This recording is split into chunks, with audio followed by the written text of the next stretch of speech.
الحمد لله وكفى وسلام على عباده الذين اصطفى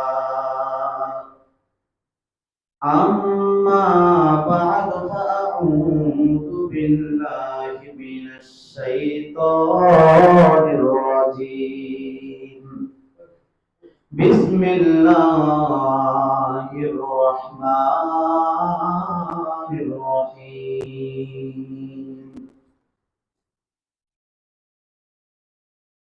زين للذين كفروا الحياة الدنيا ويسخر الذين آمنوا فقال النبي صلى الله عليه وسلم من أحب سنتي فقد أحبني ومن أحبني كان معي في الجنة صدق الله المولانا العظيم وصدق رسوله النبي الكريم ونحن على ذلك من الشاهدين والشاكرين والحمد لله رب العالمين तकबीर में कलमा में नमाज़ों में अज़ामें तकबीर में कलमा में नमाज़ों में अज़ामें है नाम इलाही से मेरा नाम मुहम्मद है नाम इलाही से मेरा नाम मुहम्मद फरमाते हैं आदम को मुझे खुद करी में लिखा हुआ तो बाबे इला नाम मुहम्मद लिखा हुआ तो बाबे इला नाम मुहम्मद अल्हम्दुलिल्लाह আল্লাহ পাক রব্বুল আলামিনের দরবারে অসংখ্য অগণিত শুকরিয়া যে আল্লাহ পাক রব্বুল আলামিন দীর্ঘ একটি সপ্তাহ পর আমাকে আপনাকে জান্নাতের বাগানে সমবেত হওয়ার তৌফিক দান করে দিয়েছেন সে আল্লাহর দরবারে শুকরিয়া আদায় করি সবাই বলি আলহামদুলিল্লাহ। আমার ভাইরা বন্ধুগণ, সর্বপ্রথম আপনাদেরকে জিজ্ঞাসা সকলেই কেমন আছেন? আলহামদুলিল্লাহ, আমি আপনাদের দোয়ায় ভালো আছি। খুব খেয়াল করবেন, পিছনের আওয়াজগুলো বন্ধ করেন। আজ আমাকে একটি বিষয়বস্তু দেওয়া হয়েছে, মসজিদ সম্পর্কে এলাকাবাসীদের কি দায়িত্ব এবং মসজিদের মধ্যে যারা দায়িত্ব আছেন তাদের জন্য মসজিদের কি দায়িত্ব রয়েছে। মোট কথা হলো, কমিটি সম্পর্কে আমাকে বয়ান করার জন্য বলেছেন। সবাই খুব খেয়াল করে শুনবেন, কারণ আল্লাহ রাসূল সাল্লাল্লাহু আলাইহি ওয়াসাল্লামের একটি হাদিস আছে, আয-যুবাউ ফিল মসজিদি খতিয়া। মসজিদ এমন একটি জায়গা, এমন একটি ঘর, এই মসজিদের মধ্যে থুতু ফালানোটাও গুনাহ। ফাকাফফারাতুহা কাফালিহা, এই থুতু ফালানোর কারণেও একটা কাফফারা আমার আপনার দিতে হবে। এই কাফফারা কি? থুতু মুছে দিতে হবে, আল্লাহর কাছে তওবা করতে হবে। কারণ হলো, এই মসজিদে আমি আপনি যখন নামাজে দাঁড়াই, আমার সামনে কিন্তু আল্লাহ আছে। কারণ মা ইয়াকুনু মিন নাজওয়া সালাসাতিন ইল্লা হুয়া রাবিউহুম, যেইখানে বান্দা তিনজন সেইখানে আল্লাহ চতুর্থজন, যেইখানে বান্দা পাঁচজন ওইখানে আল্লাহ চতুর্থজন। আমরা জানি আল্লাহর কোনো রূপ নাই, আল্লাহর কোনো আকার আকৃতি নাই। আমার বন্ধুগণ, এই জন্যই বলা হয়ে থাকে, আমি আপনি যদি ইবাদত গুজার হয়, আমার হাতটা স্বয়ং আল্লাহর হাত হয়ে যায়, আমার কলবটা আল্লাহর কলব হয়ে যায়। আমি মুখ দিয়া যখন আল্লাহর জিকির করি, আমার এই মুখের ভিতরে কেমন জানি আল্লাহ হয়ে যায়। আল্লাহু আকবার বলেন। সর্বপ্রথম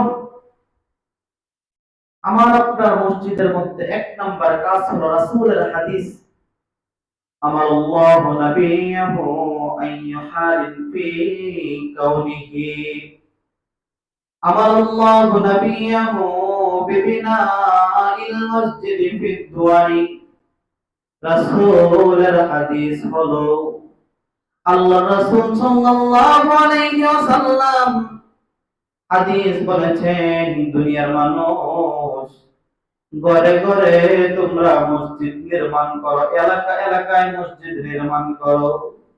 আমার বন্ধুরে, মসজিদ হওয়া কোনো খারাপ কাজ নয়। মানুষ দেখবেন বলে এত করে করে মসজিদ দিয়ে লাভ কি, বলে কি বলে না। আমার ভাইরা, বাজারের মধ্যে গিয়া দেখবেন এক কাতারের মধ্যে মুদির দোকান থেকে 10টা, ওইখানে সমস্যা নাই।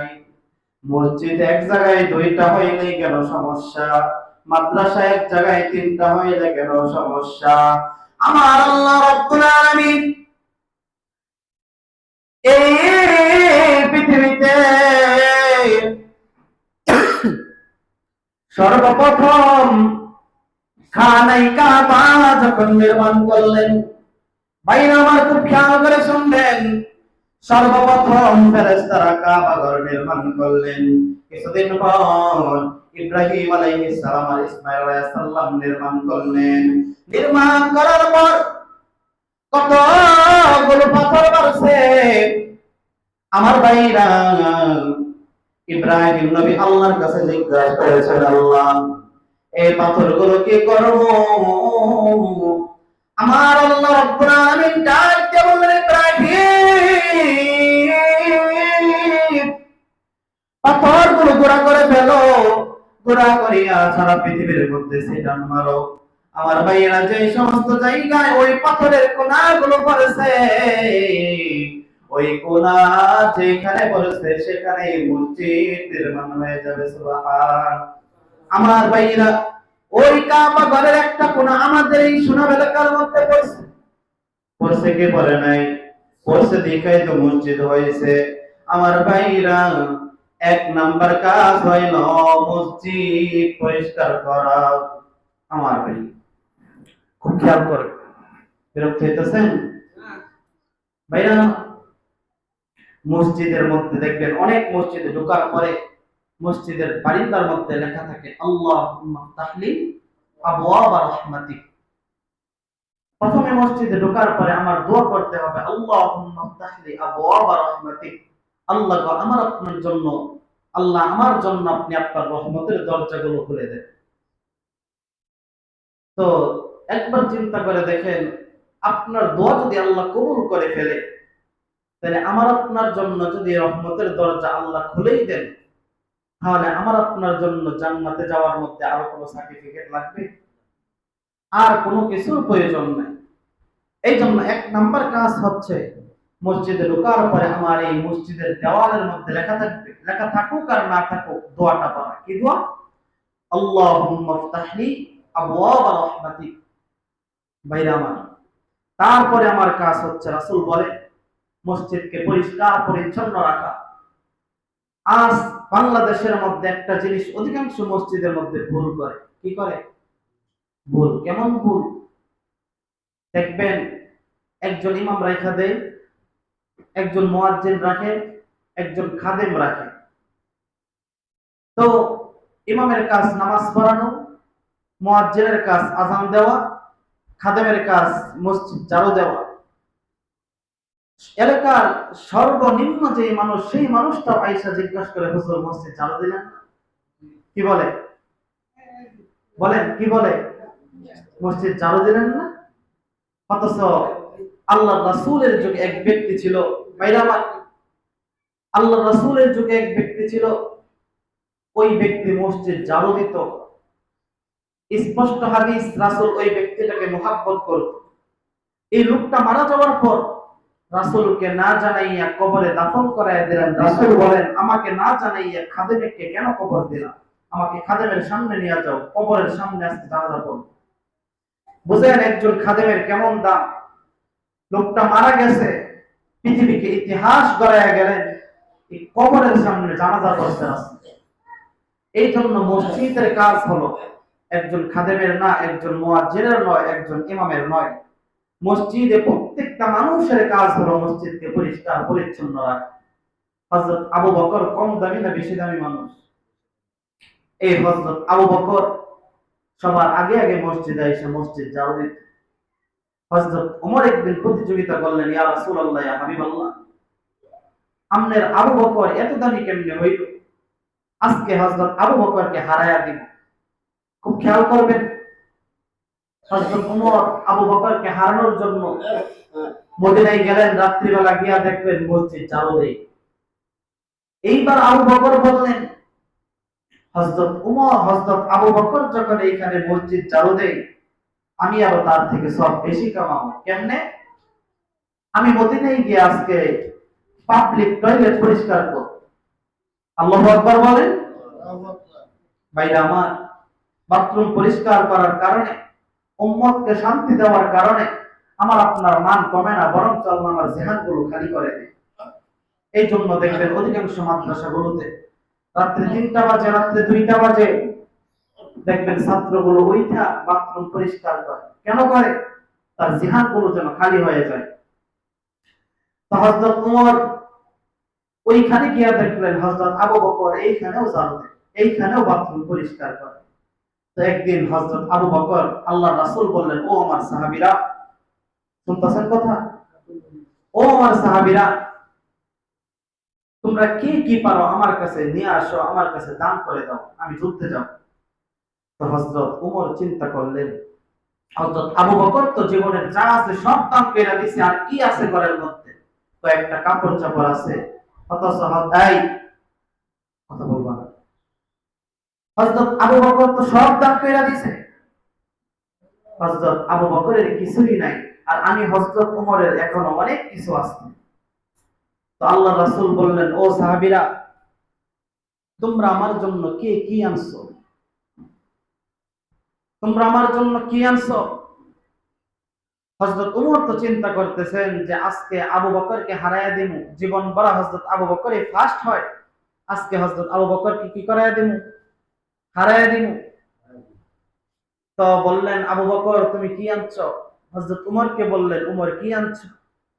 হযরত ওমর বললেন, ইয়া রাসূলুল্লাহ, ইয়া হাবিবাল্লাহ, এই যে গোডাউন দেখেন, এই গোডাউন ভর্তি আমি আল্লাহর রাস্তায় একটু উদ্যান করে দিলাম।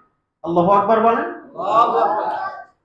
একটা গোডাউন ভর্তি উট, ধরেন 1000 উট দান করছে। হযরত আবু বকরকে বললেন, আবু বকর তুমি কি আনছো? এই তো হযরত ওমর 1000 উট দান করেছেন। হযরত আবু বকর জিজ্ঞাসা করলেন, আবু বকর তুমি কি আনছো? হযরত আবু বকর বললেন, ইয়া রাসূলুল্লাহ, ইয়া হাবিবাল্লাহ, আমি আমার ঘরের ভিতরে আল্লাহ আর আল্লাহর রাসূলকে ছাড়া আর কিছুই রেখে আসিনি। আল্লাহু আকবার বলেন। আল্লাহু আকবার। আমার নবী ঘোষণা দিতেছেন, ও সাহাবীরা, আজকের দানেও ফার্স্ট হয়েছে হযরত আবু বকর। বলে কেমনে? বলে উমরকে জিজ্ঞাসা, উমর তুমি কি আনছো? উমর বলল, আমার ঘরের মধ্যে যা ছিল অর্ধেক রাইখা আসছি আর অর্ধেক নিয়ে আসছি। হযরত আবু বকরকে জিজ্ঞাসা, আবু বকর তুমি কি আনছো আর কি রাইখা আইছো? হযরত আবু বকর বললেন, ইয়া রাসূলুল্লাহ, আমার ঘরের মধ্যে আল্লাহ আর আল্লাহর রাসূলকে ছাড়া কোনো কিছুই রেখে আসি। আল্লাহু আকবার বলবেন না? আল্লাহু আকবার। আমার বন্ধু, সেই সাহাবী হযরত আবু বকরের একখানা তথ্য যদি আপনার জীবনে তুলে ধরি, শুনতে রাজি আছেন না? হযরত আবু বকর কেমন আল্লাহ ভক্ত মানুষ ছিল। আজকে আমাকে যদি একজন মানুষ গালি দেয়, আমার খারাপ লাগবে যতটুকু, আমার বাবাকে গালি দিলে আরো বেশি খারাপ লাগবে। হযরত আবু বকর হেঁটে যায়, এক সাহাবী, হযরত আবু বকর হাইটা যায়, সাথে আরো 6 জন 7 জন মানুষ হাইটা যায়।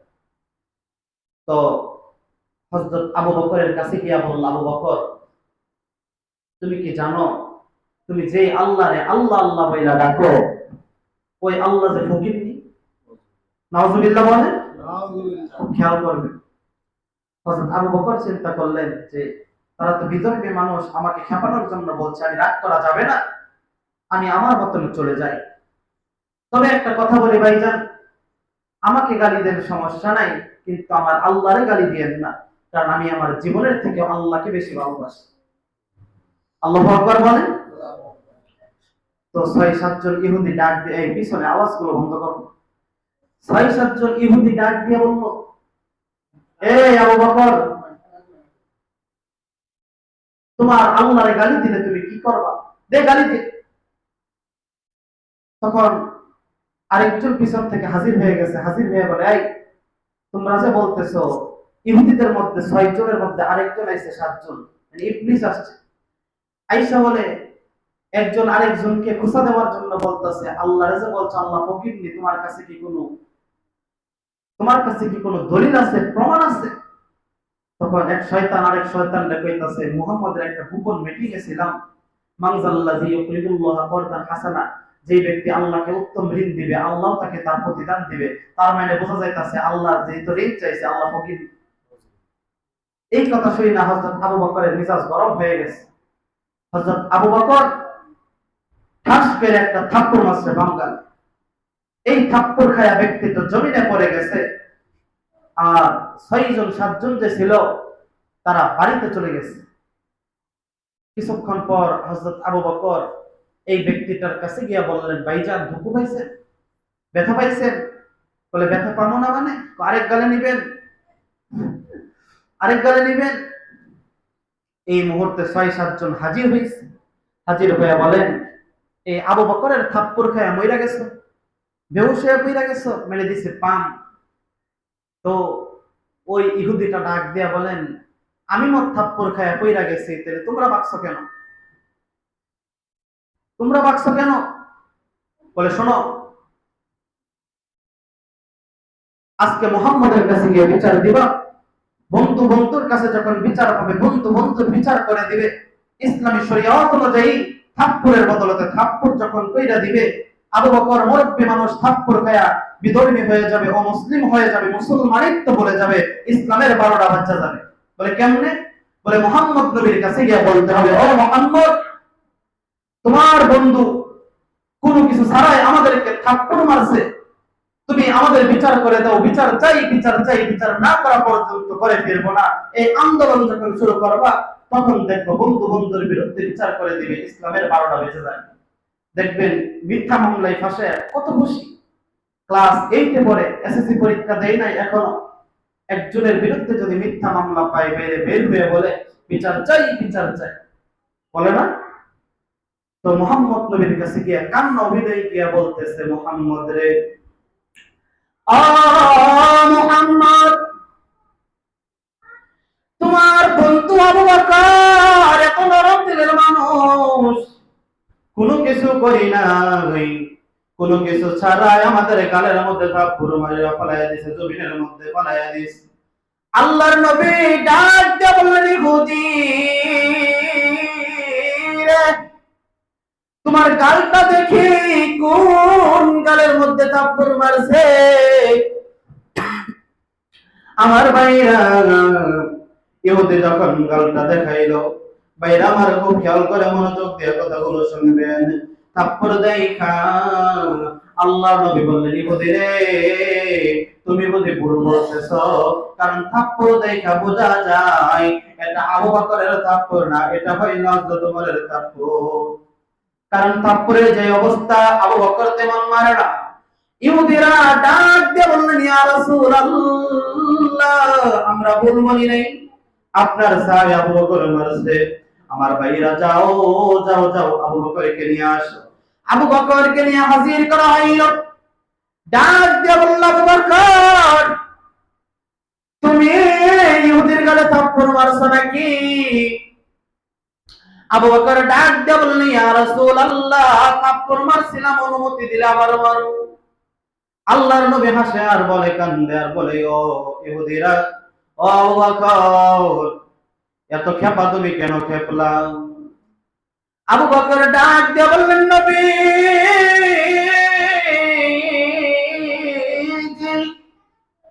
ইহুদির বাচ্চারা আমাকে গালি দিয়েছে, আল্লাহ ফকিন্নি, আমার রাসূল আরো বড় ফকিন্নি, আমি নাকি ফকিন্নির বাচ্চা ফকিন্নি? আমারে গালি দেখ সমস্যা নাই, কিন্তু আমার আল্লাহরে যখন গালি দিবে, আমি আবু বকরের সইতে পারবো না। কারণ কইল, আমি একজন মুসলমান, আল কোরআনের সৈনিক, আমি নেই তো কোনো ভয়। এক আল্লাহর গোলাম আমি, এই তো পরিচয়, এই তো আমার পরিচয়। কথা বলেন ঠিক না বেঠিক? আমার ভাইয়েরা, হযরত আবু বকর এই দিক দিয়ে বলে থাপ্পড় আমি মারছি, তারা অন্যায় করেছে, আমার আল্লাহকে গালি দিয়েছে, আমার নবীকে গালি দিয়েছে, আমি সহ্য করতে পারি নাই। ইহুদি বলে গালি দেয় নাই, তোমার বন্ধু নাটক করতেছে, ইহুদিদের চোখের পানি মিথ্যা মামলায় ভাষায় বিচার করবে। আমার নবীজি ডাক দিয়ে বললেন, ইহুদি তোমরা সাক্ষী হাজির করো। আল্লাহর নবী ডাক দিয়ে বললেন, উমর রে, উসমান রে, আলী রে, খাতা নিয়ে অবশ্য একবার ইহুদিদের পক্ষে সাক্ষী কয়জন? আমার নবীর, আমার আবু বকরের পক্ষে সাক্ষী কয়জন? আমার ভাইরা কয়েক মিনিট শুনতে রাজি আছেন না নাই?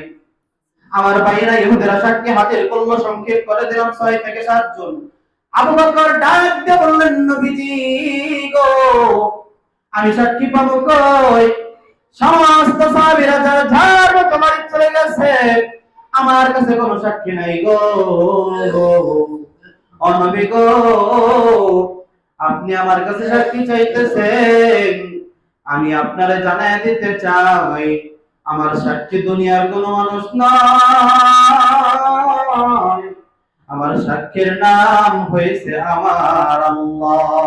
লা ইলাহা, জুড়ে লা ইলাহা, জবান খুলে লা ইলাহা, আরো জোরে লা ইলাহা ইল্লাল্লাহ, লা ইলাহা হাসবি রব্বি জাল্লাল্লাহ, পড়েন মা ফি কলবি গায়রুল্লাহ, হাসবি রব্বি জাল্লাল্লাহ, পড়েন মা ফি কলবি গায়রুল্লাহ, নূর মুহাম্মদ সাল্লাল্লাহ, পড়েন নূর মুহাম্মদ সাল্লাল্লাহ, লা ইলাহা ইল্লাল্লাহ, লা ইলাহা, জবান খুলে মোহাব্বতের আওয়াজে লা ইলাহা, আরো জোরে লা ইলাহা,